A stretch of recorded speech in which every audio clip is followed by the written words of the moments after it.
4 things as what my instructor taught me. So it says, if you want to remember Scrum, just remember 3, 3, 5, 5. So I may get this wrong because I can't see my notes on my laptop. So if I'm wrong, those of you Scrummers out there, just correct me. So Scrum has 3 artifacts. It has a product backlog, a sprint backlog, and a way to measure. Is that right? Sorry? A way to measure, like a task board or a burnout chart. Right? Something like that. Okay. Yeah. Yeah, okay. Yeah. We do the increments also as the architect. Okay. So a product backlog is basically the entire release requirements or the product requirements for your product. So that's kind of everything, every little idea within the product backlog. The sprint backlog is whatever you're trying to complete or commit to just for that time box. In this case, it's 1 to 4 weeks typically. And of course, you will need a way to measure progress. So this could be a burn-down chart, burn-up chart, task board. I think the latest one that doesn't really say what to use, it's just you need a way to measure progress. There are 3 roles. There's a product owner, and the product owner defines what is custom for make releases, or we would look into a little bit more detail and break things down so that we can really accept it and work on it. The 3rd ceremony is the daily stand-up. So that's probably the most familiar, where you stand up as a team for no more 15 minutes a day and decide. And basically answer the 3 questions. What I have done yesterday, what I will do today, and are there any impediments? The last 2 ceremonies is at the end of the iteration. And for me, I usually start off with a demo. So I'll demo whatever product improvement has been accomplished in the last 2 weeks or 3 weeks to the product owner, the team, and any stakeholders that may want to be there. And the last one, and I feel it's kind of the most important, is the retrospective. And that's really just deciding on what went well, what we should stop doing, and what can we do. So that's really awesome. And the last one is, of course, the 5 values of openness, courage, respect. Okay, who knows the last 2? Openness, courage, respect. Respect each other. We have to be courageous and speak our mind. We have to be open in really sharing. Right? We have to have the courage to change. So that is really Scrum in a nutshell. And I've been doing Scrum for about 5 years now. And what really started me on the path to Kanban was my current team, which I've run for a year. We basically got stuck. Our retrospectives got stale. It was the same things happening over and over again. It just felt that we were at a performance plateau. We were not getting any better. We still were not as good as we think we could be, but we could just not push that boundary. And as manager, I was looking at the team and deciding and trying to understand what was going to happen. So I'm just kind of curious here, of your development teams, who has the same exact roles in the company? You had a developer, and you had a tester, and you had like a business analyst, a product owner. You just have a show of hands. Do everything, like test and develop and do requirements. Oh, okay. So I didn't have that, and I was trying to figure out how to break that down. So a lot of my thinking was influenced by theory of constraints and lean, and I was looking at that, and I looked at this Kanban thing. So Kanban is very simple. It's really only 3 steps. It's even simpler than Scrum. So to visualize it, you can imagine work like a funnel, right? Where you have inputs coming in on one end, right? So this would be your requirements, your specifications, whatever. And through a process, whatever you may use, you will get something out of the end. Working software, documentation, whatever it is. But one of the fallacies of a planned kind of a methodology like waterfall is we make this assumption that we can estimate everything up front that is accurate. We can have the right number of people with the right number of mix in the team, and somehow magically everything will be met. Right? If that was true, then no projects would be late, and there would be no failed projects. But I have personally been on more failed projects than successful projects, because there is a bottleneck. There's always a bottleneck. So imagine, if you would, you have a perfect ratio of a team. So you have, say, 5 developers and 3 testers, whatever management thinks is correct. And all of a sudden, someone gets married, has a baby, takes a vacation, leaves the company, decides to Facebook the whole day because I don't feel like working because I hate my team, I hate my manager. Whatever reason, I mean, we're human, we're not perfect, we're not robots, right? That only works if you're all robots. So there's always this constraint. And what makes it difficult for software, as opposed to say manufacturing, is this constraint moves around.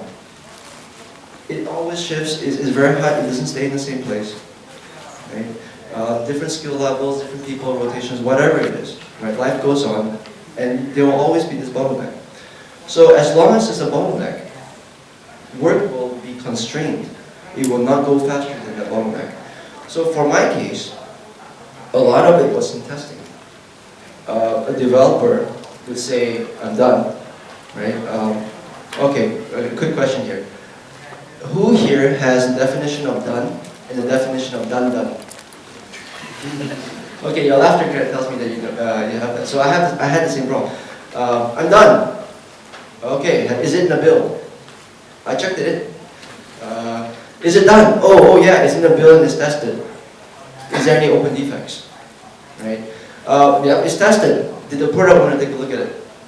So we had all these various definitions of done. And one thing I found, that done is a very dangerous word.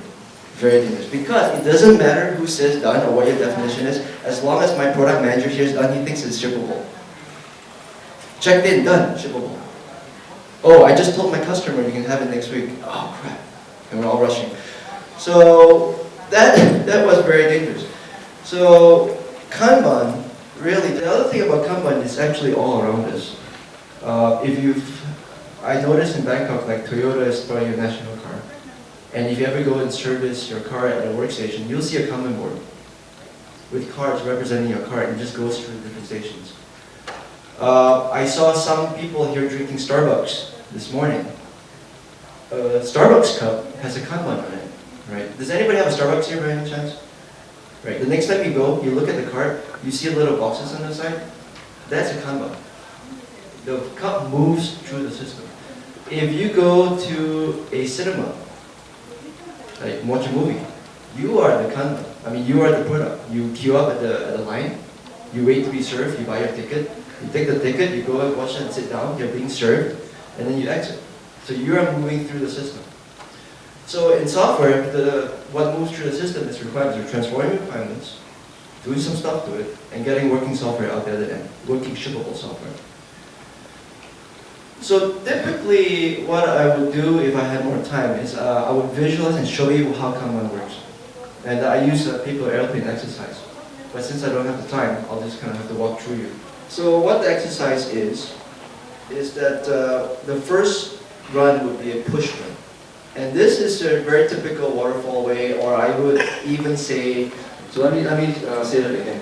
So I was working for a very large American company. We were rebuilding their .com, the e-commerce site. The company rhymes with hell. Yeah, that's right.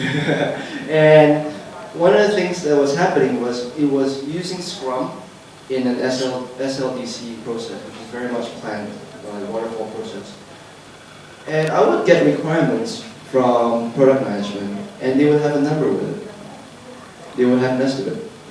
And nobody would ask the development team on what the estimate is because some manager made the estimate. So I'm just curious, how many people have been in that position or is in that position right now, where you don't actually estimate directly your requirements? Hold up. And what happens when you run this exercise is that person at that station starts to get very excited. And he starts moving a little bit faster because he sees these piles of paper airplanes like stacked up next to him. And he starts doing a little bit faster, a little bit faster, a little bit faster. So when someone says, can you do it? What's the typical answer? I'll try. I'll do my best. And that's not wrong. You know, we do try our best. But what happens is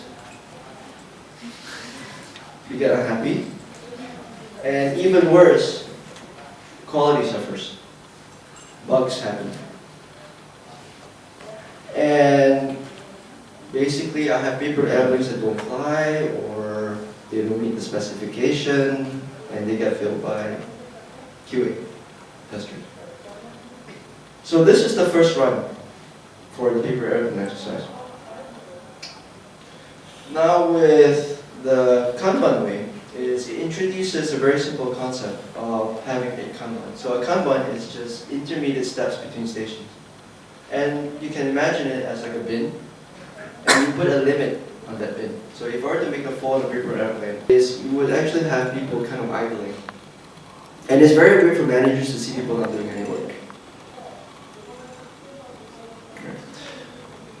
And what happens is, paper will flow through, and you'll go through the big boxes, and it would get stuck at the bottleneck. What would happen then is the next paper airplane will come about, and it can't go in the box because it's full, so you have to wait. Pretty simple, but it's kind of counterintuitive. So, why does Kanban work then? Right. So typically, when I run this a couple of times on my own teams, this is the kind of metrics we'll get with cycle time. So for 20 airplanes, it takes about 8 minutes and 40 seconds to build 20 airplanes. So that's about 26 seconds per airplane. With Kanban, it takes a little bit longer, maybe like 9 minutes 15. So on the face of it, it takes longer to make a paper. Do its best. Get a lot of quality errors, get a lot of defects. And the worst case I ever got with 20 airplanes was only 3 passed. Either the folds were wrong, they had drawn a little star, it was off, or it was creased. But typically it's about a little bit more than half. So in this case, maybe 7 in that case. It tells a very different story. So in this case, if 7 fail, it takes 40 seconds to make one good airplane. With Kanban, because of the lower defect rate, it takes 30 seconds. So not only does it take less time to build a shippable airplane, it gets a more accessible airplane. There's less excitement, there's less drama, things just kind of work. So why does that work? Right? And one key one with Kanban is that it's really push and pull. A lot of my experience has the challenge with working with young teams is trying to figure out velocity. Right? I know in Scrum we're supposed to figure out what is our velocity, what is our sustainable pace. And a lot of time it kind of either swings back and forth or it's really hard to kind of get that one number because of pressure. When I was running my team in the beginning, we would have a sustainable pace in the beginning. We'll say, okay, we can go about 35 points a sprint. It creates the bottleneck, the big pile of airplanes, and what happens is sometimes we end up having a disastrous release. We had a defect that shouldn't be there. We shipped with software that couldn't even install at the customer site. And it gets really embarrassing. So with the pull, is the team basically will say, this is how much I can do, this is how much I can do, this is how much I can do. And you just pull that continuously. So that gives you that kind of more stable view of velocity over a longer period of time. The other one is really coming from lean, where inventory is waste. So if I am a paper plane company, and let's say this is 100 baht to raw material, if I have a big stack of paper airplanes, like say 8 of them, is that of any value to a customer if it's half done?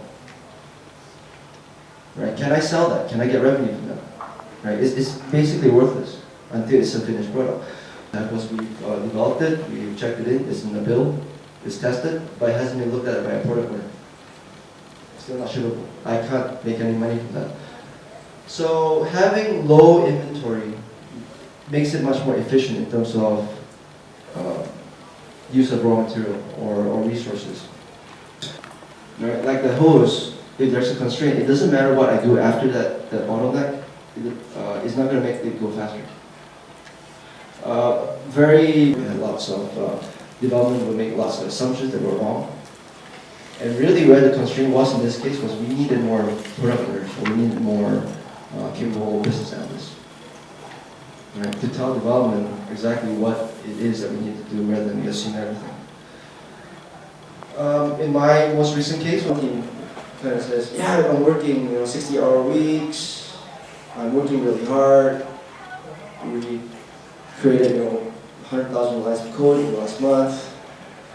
But what if you're not building the right thing? Or you're not writing the right kind of code? One of the field projects I was in was led by a so-called architect, and he made, let's say, a fundamentally wrong technical decision. We were supposed to create a module as an extension of an enterprise application, and he decided to use a different kind of database, which didn't use the core technology, which had semantic search. So we did a lot of work.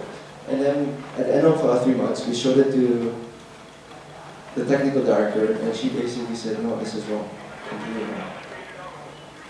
Well, we did a lot of work.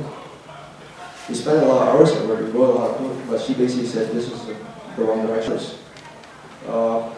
Could be wrong, having the wrong people with the wrong values on your team. It could be poor requirements. A lot of times with my kind of situation is working in a distributed team. There's a lot of waste associated with working remotely. There's time differences, there's communication problems, there's what I call email ping pong. I said, someone said, oh, I need information, I already sent email. I think I'm done. I'm just waiting for a response. Pick up the phone, use messaging, right? Or just, if the person's in the same office, just walk and talk to that person. So all these little things make a big difference, and it helps you kind of identify and manage those constraints. So you may want to think of yourself, okay, I want to give this Kanban thing a try. So how will you do it? First one is set up a task board. So if you're doing Scrum, you should already have a task board, right? But we'll make some tweaks to it later. The other one is you have to define your work step. A typical Kanban, a simple Kanban will basically have just 3 steps to do, doing, and done.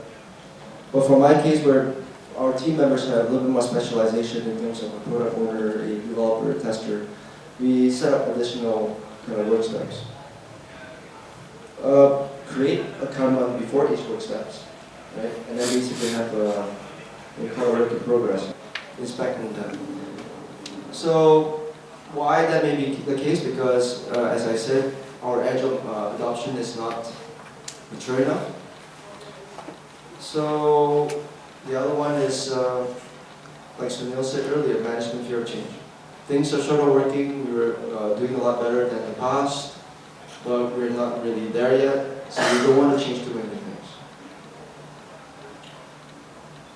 And the other one, and this is really why I did Scrumban, was I could hide it. Sorry. And because it's working within the framework of Scrum.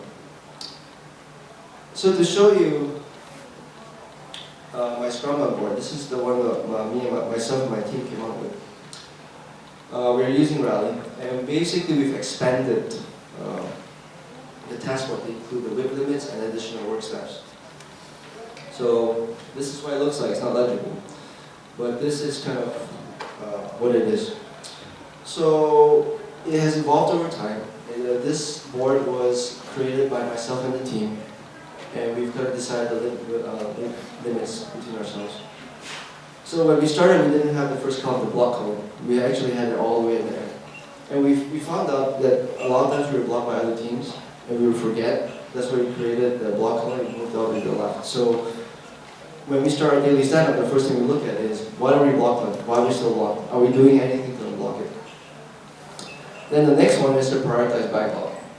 I put in the word prioritize there to remind ourselves that we have to prioritize things in that column. A lot of times when we put things in the backlog, we assume it's prioritized, but it's not. Or throughout the sprint, it would change. And we wouldn't know what's important anymore. Now the next one is accepted. So what was really interesting for us is really the whip limits, and that is the number within that parentheses. So for my development team, we have 9 developers and 2 testers. And over time, we found that a lot of the work was stuck in testing. There was a lot of stuff in ready for test, more than enough work for the testers. So I could be a manager and just say, hey, you guys should go and work harder. Hey, stay away longer and finish all the testing. But what kind of evolved over time was that the developers would offer to execute test cases. 2 years ago, that probably would never happen. Like developers were just coders and testers were testers. But because we were as a team for a good period of time, we didn't want to let each other down. And I let them have a discussion. So some of the things they said was, well, if we see a tester really busy and not being able to complete all the testing before the end of the sprint, and if a developer is idle, why shouldn't I help that person execute some test cases? Right? Because that is the most valuable thing to do at that moment in time, to not have that pile of inventory stacked up that prevents software being shippable. And other cases where a tester, we have one case where the requirements were very vague, and it was basically churning in development. A developer thought he knew what it was, he moved in to the development stage, and he found out that it wasn't really workable. But the testers had a lot of knowledge in the system level because they spent a lot of time testing and looking at all these different systems. And they basically helped out the developers in trying to understand things at a higher level. So we had a lot of this cross-collaboration between developers doing testers actually helping out in development. We do pair programming, and some of the developers even pair with the testers. Right? The tester may not be able to write code, but definitely you can read code. Or I can talk about, well, I think I'm going to do this, and I think I'm going to do this. And the tester would say, well, have you thought about this? Have you thought about that? So this is, for me as a manager, one of the steps for me to get a truly cross-functional team, or even cross-functional members. And recently, in this project of ours, we were introducing test automation, and the two developers are asking me, I want to learn how to code, because I want to write test cases. I want to automate test cases. And the developers are asking me, well, can we have a knowledge sharing session on test methodology? Right? How do I write good test cases?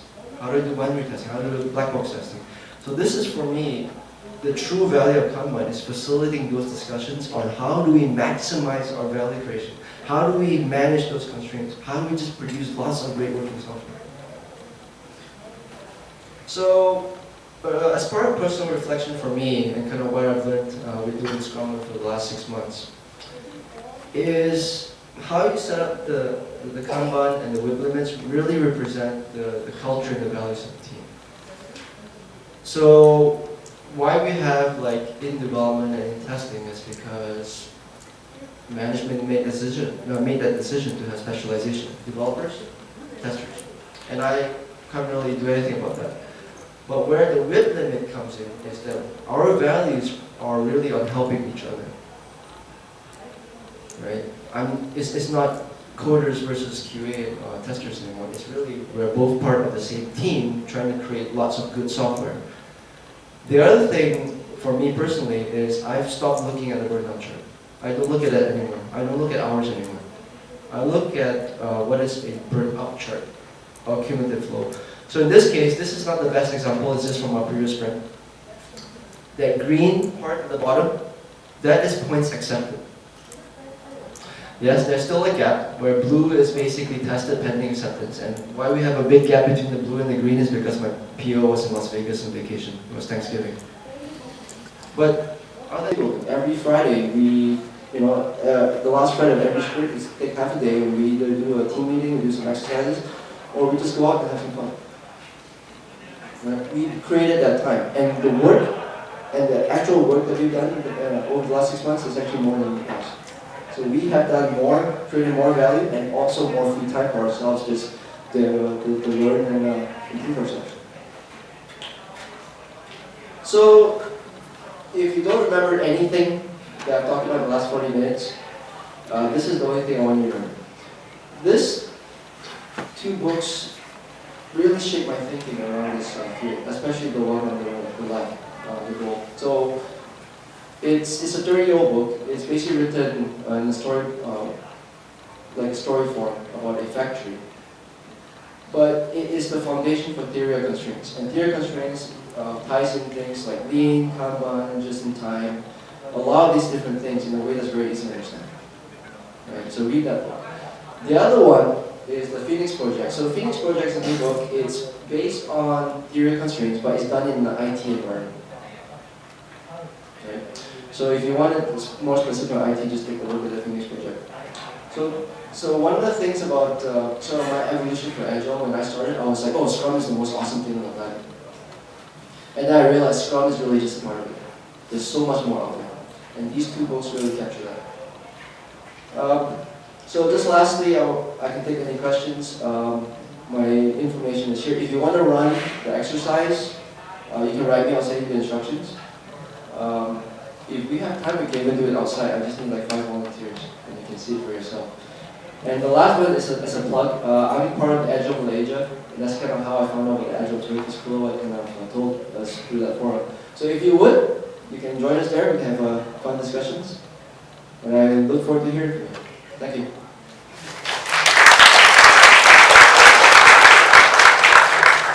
So let me just take the time.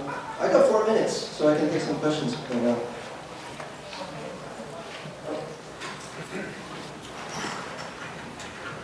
There's a team that I'm coaching. Their work is mainly in 2 parts. First part is to be the developers, and the second part, they have to work at support as well.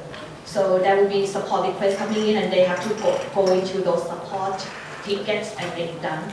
I'm not sure that your team have got a situation like that or not, and how Kanban can help. Okay, so it's really hard to do 2 things at once. And it's really hard to do customer support and new product development. We actually faced a problem where the main development team was also focused on doing customer defects, so basically whatever's in the field. I would say the best is you separate into smaller teams. So how big is your team right now? About 4 developers and 1 tester, something like that. But Ooh, that's tough. I have suggested them to try to separate, but it's not possible. So what I suggest them so guys do Scrum and Kanban. So Scrum for the development tickets. But if there are like SR coming, they have to ship out for Scrum and then do the Kanban. Right. So in this case, if assuming you had a good delivery process, so if you have continuous integration, you have a build process, get that done. Then what you can do is you can treat defects like any other defects, but you just tag like this is for a specific build, a specific branch, and the person picking that up would just do it, fix it, and then check it in. That's how I would do it. But you need continuous integration and you need a way to do that build. And another question, as a support, that will be the work like emailing back and forth, right? Send email to ask question and then wait for another day, and then a little information is provided and it's bouncing around. And they try to use Kanban to capture that, but it's that is a lot of ways. So is it internal or external? It's internal, but the customer is in another time, so it's Pick up the phone and call. It seems that they cannot pick up phone because it's maybe at 2 a.m. in Bangkok and at right. So this is where I feel team leads and managers bring their salary is sometimes, especially in a modern company, you have to wake up at 2 a.m. and call them, or at least early in the morning. It's really something you can't run away from. As a manager, I have a lot of late night calls just to address these problems because I want to make sure my team is kind of fresh in the morning. Yeah, so this is reality. Probably the test side or the requirement side. So this was to force at least one developer to not do development. Not force, but basically be like if you watch football, like a winger, that guy who basically can run all over the field, basically doing anything. So we basically had one guy playing that role, and in the beginning, it was kind of strange for the developers to think like that, but over time, you realize you learn a lot more just by going around. It makes the job much more interesting. I think you had a second part of the question. The first one was you had a lot of problems with testing, right? Just a piece of advice. The value of being a tester is not testing. The value is test case creation, test plan creation. And if the test case or the test plan is well written, anybody should be able to execute that. So in this case, testers create test plan, create the test cases. A developer should be able to run it. And that's what happens in my team. Someone's free, we see it backed up. I look at the story, I see the test case, I just run it. So, I'm also wondering that you have the problem like there are some developers who are free, don't want to work anything, don't want to work, but this is maybe this is only four, okay, all four developers are working, but what should I do? Should I work around? Should I go to someone, or should I just sit tight? So I'm being chased out, so just 2 comments. One, as a manager, I think it is my responsibility to make sure the team has the right values. So if this person does not have the right values, I'm going to ask them to go. But that may sound harsh, but usually before I have to do that, and I'm not had to do this before, I've not had to ask him to go, it's when you're in a daily stand-up and change, or he'll be the company. Either way. Thank you very much. Alright, so thank you. So before you go, I have to remind audiences of retro board outside. Okay, so I guess you'll have to rate me if you liked it or not. This is my first time, so I hope you'll be gentle with me. But at the same time, if you feel that I can improve my talk, I would like to do a personal retrospective. Tell me how I've done, how I can improve. So thank you for that too. Alright, thank you.